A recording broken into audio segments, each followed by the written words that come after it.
Nelson here from the Tactical Performance Center. I'm going to talk about a gun I picked up for pocket carry, and that is the Beretta 3032 Tomcat.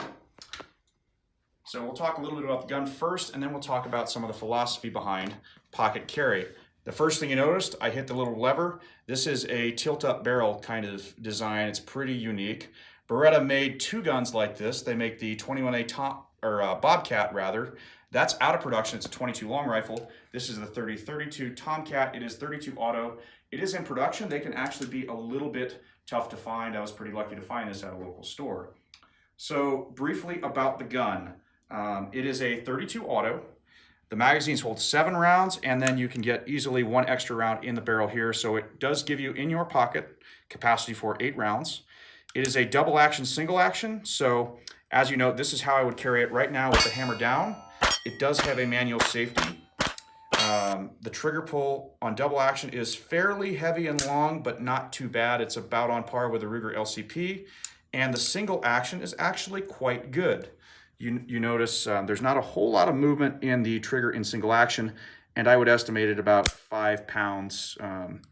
Not very gritty, but heavy. It is a pocket gun. They kind of want to stop people from putting 32 auto rounds into their leg, which is a commendable goal.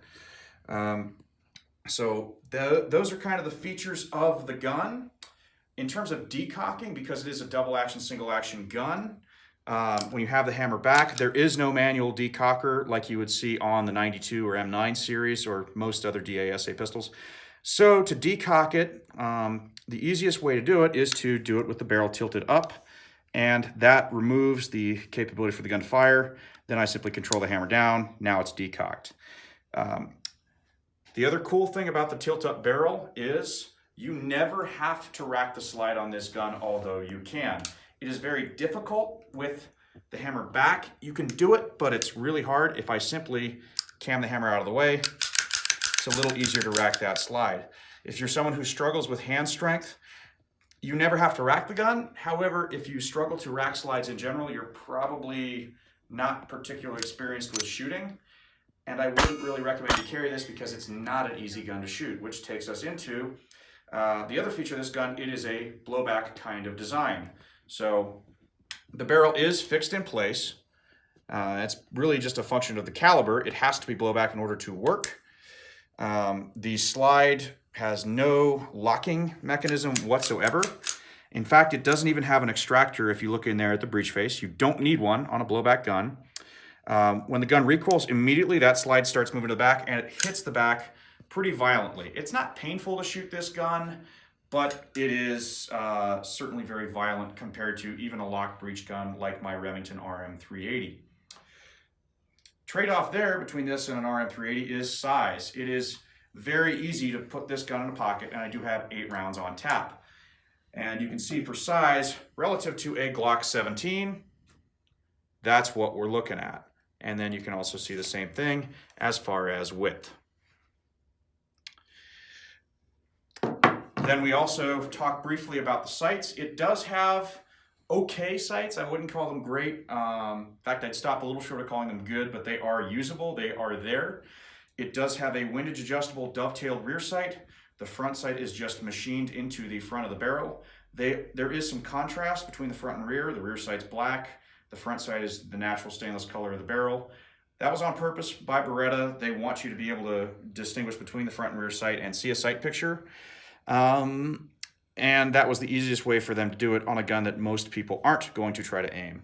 Now, capabilities of this gun, you can do some good work with it. I was shooting plate racks at 15 yards with it the other day.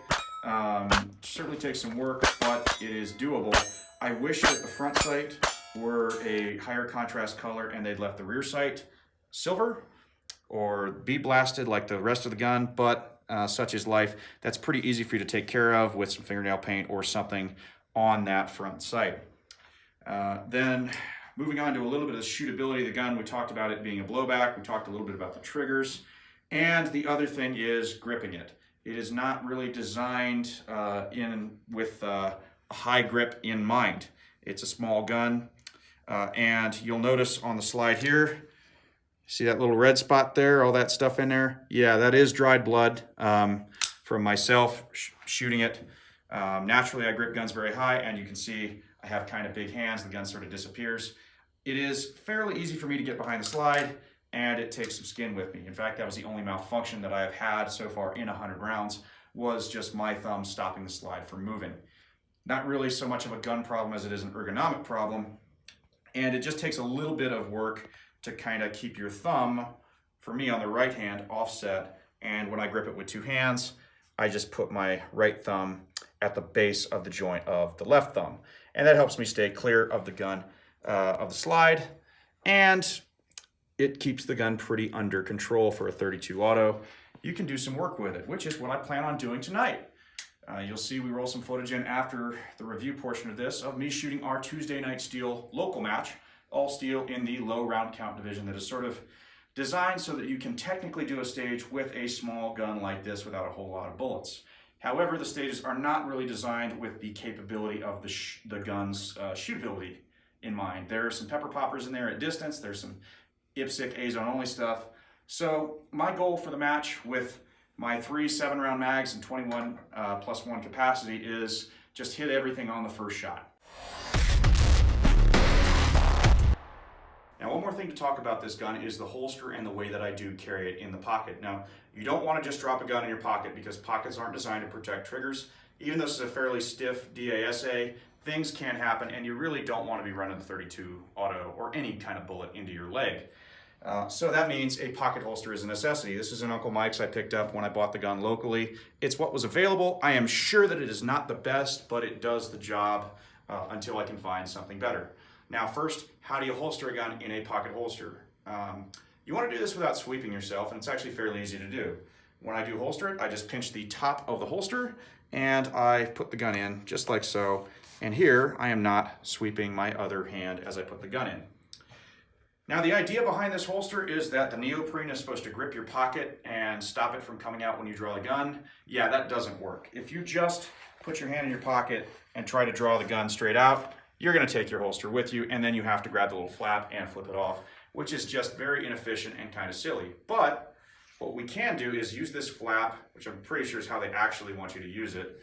I put the gun in my holster, put the gun in the pocket, and if I need to have my hand on my gun, first of all, I just look like I'm putting my hand in my pocket.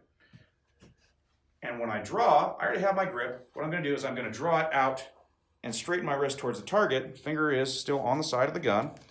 Make that little flap on the side of my pocket, and the gun comes out. And now I can roll into my draw, and it's actually, other than the beginning, it's very similar to how I would draw any other handgun, and it's easier because I start with my hand on the gun in the pocket. So that's how I get it out, that's how I holster it, and that is at least the cheapest, easiest, and pretty much the only working pocket holster I could find locally in town. How to be safe with it. So that is drawing the Beretta 3032. Thanks for sticking around for the review, and we'll see how this thing does out of match. Are you ready? Stand by.